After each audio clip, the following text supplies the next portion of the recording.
Hi, Paul Bedford here from Retention Guru, and in October 2022 I was invited to speak at the Fitness Technology Summit in Atlanta, Georgia, and during that presentation I spoke about your most valuable customers.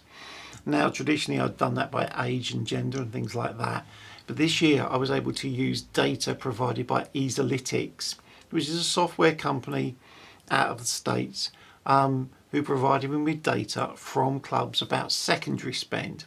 So not only can you think about your members as being length of time value, who's the most valuable, but you could also look at who spends the most money. And in this short video, I talk about that. Now, if you're interested in seeing what easalytics are doing and you are going to IHRSA, they have a stand at the IHRSA show this March in San Diego, and I am going to be on stand with them at 2 p.m. on Tuesday. So if you want to come and talk to me or find me at IHRSA, I'm going to be there at 2 p.m. on Tuesday on the easalytics stand. If you want to talk to them about what their software can do, how it integrates and what it can measure for you, then please step up, come and see us. We'd be delighted to speak to you.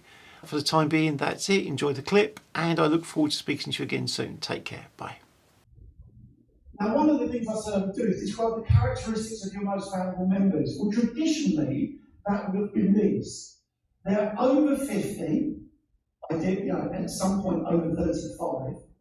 They're on a 12-month contract that they're paying monthly, so they have a committed period of time that they've said they will come to the club. And that doesn't matter whether you enforce it or not. Just being in that type of contract increases the length of time they stay. They pay the joining fee. They're usually in a couple or a family. They visit somewhere more than 4 but less than 8 times per month. They do mixed activities. They do the gym and they swim. They do the gym and classes, or classes and swim, depending on what your options are. They identify themselves as an exerciser. They have a self-perception, I'm the type of person that works out in a club. The most loyal ones, or the most retained ones, generally train in the morning if they can. That's why the stars next to it. And they dwell after training if they can. So they hang around. Which means that those people that have reception areas and lobbies or cafeterias and restaurants or just places for people to hang out, it follows on from what a few people were saying this morning, in terms of people hanging around to talk to their friends or the group that they just suffered with. Yeah? We've all just done a 1-hour workout. We've all suffered together. We know how painful that is. We now have something collectively we have in common. We got through it.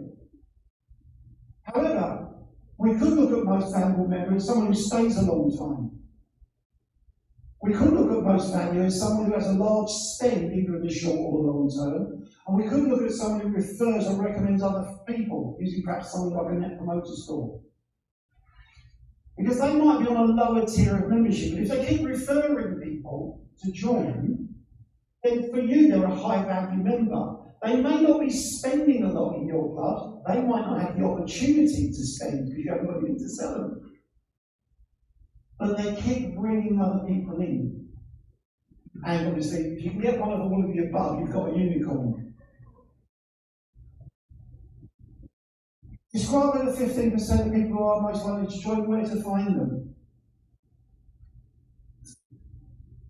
I was talking to someone last night and I said, who do you think you're most, where are these 15%? Let's say it's 15% that you're going to attract across to join your clubs, to increase penetration within the market. Where are they? Describe them. They're actually the vast majority of them in your own competitors' clubs. The vast majority of them are in your competitors' clubs, or have been members of your competitors' clubs. So I said the UK population, 14% actively using clubs, 30% had either been or are just active generally. If we take half of that 30%, we get 15. Where are those 15%? Well, most of those are people who've either been a member of your club before or somebody else's. Now, yes, friends will recommend friends, But the ones you really want to try to get, and this creates a battle, and I can already feel the discomfort in the room. It's the friends who are already exercising at someone else's club that are the ones who are most likely to join and stay with you. They're the first level.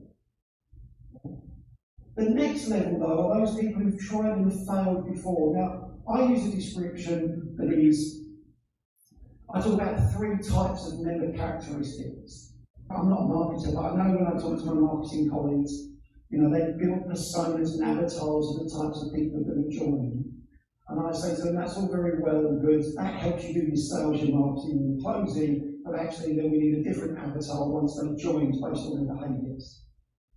So they don't always behave like their join avatar, they behave like an exerciser avatar. And I say there's 3 types. There's the new to exercise, those people who've never done anything before. They're completely new to coming into our clubs. And John alluded to that today in terms of joining Midtown.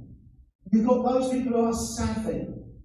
Now, I'm going to make a guess that the majority of the people in this room are somewhat savvy in the use of gyms. Some more than others, because you're from the fitness industry, some of you are more tech, but you still understand or use gyms.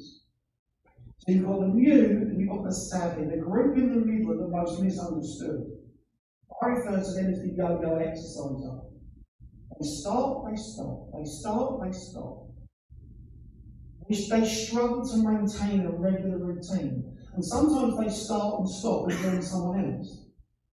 And then they start and they stop and join someone else. And when your staff, your frontline staff say to them, have you ever been in a gym before? They can answer yes. They've never been successful. Or they've struggled to be successful, even though they're presenting. And so really what we have to do is we have to start thinking about them and treating them more like the new people and giving them the support to get going. Now, I've not had a chance, sorry John, I'm going to put you on the spot here, mate. I've not had a chance to talk to John about the 4 appointment process that he put in at Midtown. And, the first one was the first one, and that was, when I did my PhD, we looked at 4 appointment onboarding processes. Would I recommend it to every business? No. Most businesses don't have the resource to provide that level of support. But here's the thing that I always recommend. You don't have to give it to everybody. What a lot of businesses do, and I'm not saying you do this, John, I don't know. But they build an onboarding process, and I don't care if you're savvy, new or younger, you're going through it. And if they don't see value in it, they don't turn up for the additional appointments. If your onboarding processes, we're going to focus on teaching you cardio and resistance machines, because that's the place to start. But they're a savvy exerciser, and they hardly ever use anything like lat pull down, dumbbells, free weights, and they're focused on training up. Why would they come to an onboarding that doesn't contain anything they're actually going to do? So somebody has to go, actually, the onboarding process we have is not for everybody. We offer it to everybody, but it's not for everybody. Everybody can have it, but it's not designed for everybody. So that you can then take your human resource or your digital resource and support those people who need the support. And those people who are savvy can crack on. They can get going with what they're doing. Now, one of the things that you want to do is, once you've got them, you obviously want to increase, I refer to it as, real old-fashioned now, but spend per swipe. So increase the amount they spend every time they swipe into the club. Now, I think what boutiques have done, and I know there are a few here, I listen to Barry's and I know Orange here and so on. What those organisations have been very good at doing is they've talked about the end-to-end experience within a visit and look for opportunities to increase the chance of additional spend. Now, I know we're in the home of Coca-Cola. Coca-Cola once did a project called Possible Beverage Opportunities. They drew a 24-hour clock, and they said, when do people drink our beverages? And they put them on a 24-hour clock, and there were gaps. And they said, right, we need to fill those gaps with other types of beverages.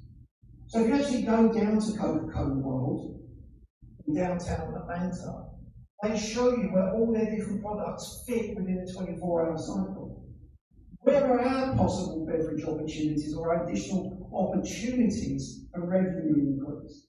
Now, some of those are associated with loyalty, and you get a build-up of spend over time. So we were able to look at data, and I've got a slide coming up, that sort of showed, or didn't sort of show, it showed that people who were in a club for at least 7 months were spending much more than people who knew. Just because they got into the habit of when they came into the club, the first few times they came in, they trained, they left. They came in, they trained, they left. And then they got into the habit of, oh, I'll buy a shake, or I'll get a protein drink, or I'll have a coffee. And then that became part of their routine when using the gym. I go to the gym, I have a workout, I have a coffee. I did it with a friend of mine. We used to train every morning, 6 a.m, and afterwards we'd walk, we'd go up, just pause for a second, had to be through there, we didn't eat the food. We'd train in this gym, had no amenities, we'd walk across the road, sit in McDonald's and drink coffee. It became part of our workout routine. It was part of the dwell time. The club didn't have anywhere for us to dwell. Straight away across the road from the gym was a McDonald's. We used to go and drink their coffee. So you will get an increase in revenue the longer someone's a member if you've got things to sell them. If you can get them to dwell, you'll get an increase in revenue. I know that sounds really obvious. A lot of people don't think about how do I increase dwell time. Really hard to do first thing in the morning. Because first thing in the morning when people train, they actually want to train and get out and go to work. What we're seeing in our data is the amount of people we're still getting the same visit frequency in our clubs, but the times at which people attend is being more across the spectrum. So those people who are working at home are coming at times that suit them rather than at times that originally had to fit around their commuting. So they're coming mid-morning or late morning or early afternoon, and then they go back home working from home. So you want to increase revenue per visit. But one of the things that IKEA does, who's been in an IKEA store? Who went in the IKEA store to look and got out without buying anything? It's a really hard thing to do. Because what IKEA have done within the psychology of the design of their stores is they've introduced what they call pocket or wallet openers. Because when you go in to look, you go in with a mindset, a psychological frame that is, I'm here to look, I'm here to browse, I'm not here to buy. And you can go around like that. As soon as they get you to pick up one of these things that costs almost nothing, your psychological state goes from browsing state to buying state. It's almost like, well, I bought one thing, my wallet's open. Oh, that's good, I'll get one of those as well. And you come out with a basket or a handful of things. You need to have wallet openers, low-cost items that introduce people to spending more in your business. Because once they get used to spending money in your business, they're also more likely to buy bigger ticket items. Like your personal training packs, like your group exercise packs, like your additional services.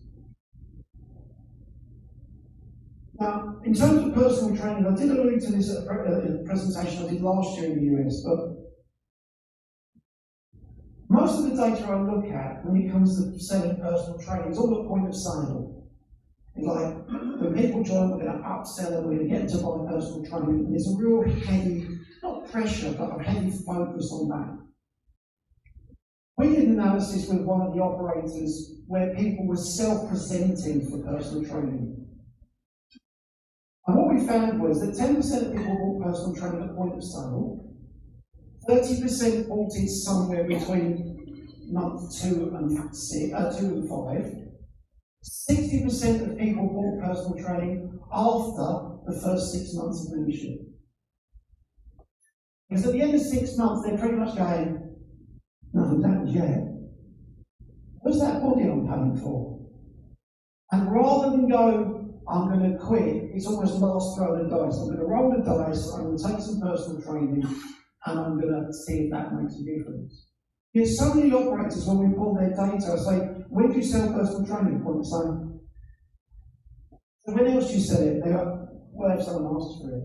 So do you not think about those people who are 3 to 5 months are coming less than 4 times per month as a point to intervene? And don't phone them up and go, you're not coming very often. They know you're not coming very often. You know? Just ring them up and go, or get in touch with them digitally and go, how can we help you accelerate your results? And no one's going to say, oh no, I don't want you to accelerate my results.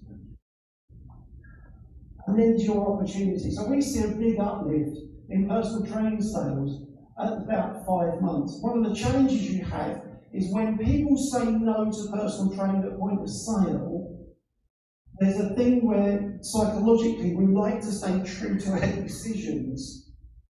And so we go, if someone comes out, do you want to buy personal training? No. Do you want to buy personal training? No. And then you get to that point, you go, probably need it. But I've said no and no and no and no. But 5 months in when they've been on their own, they've forgotten they said no back there, but they're interested in accelerating the results. Now this is a little bit difficult to... This is data from, you call them HLV, HVL. It's one of them. Low cost. Now this is the revenue they're generating from personal training and supplements above their membership dues across 1,000 members. So they're not actually generating, they see a big spike in personal training when people join, and then it just drips.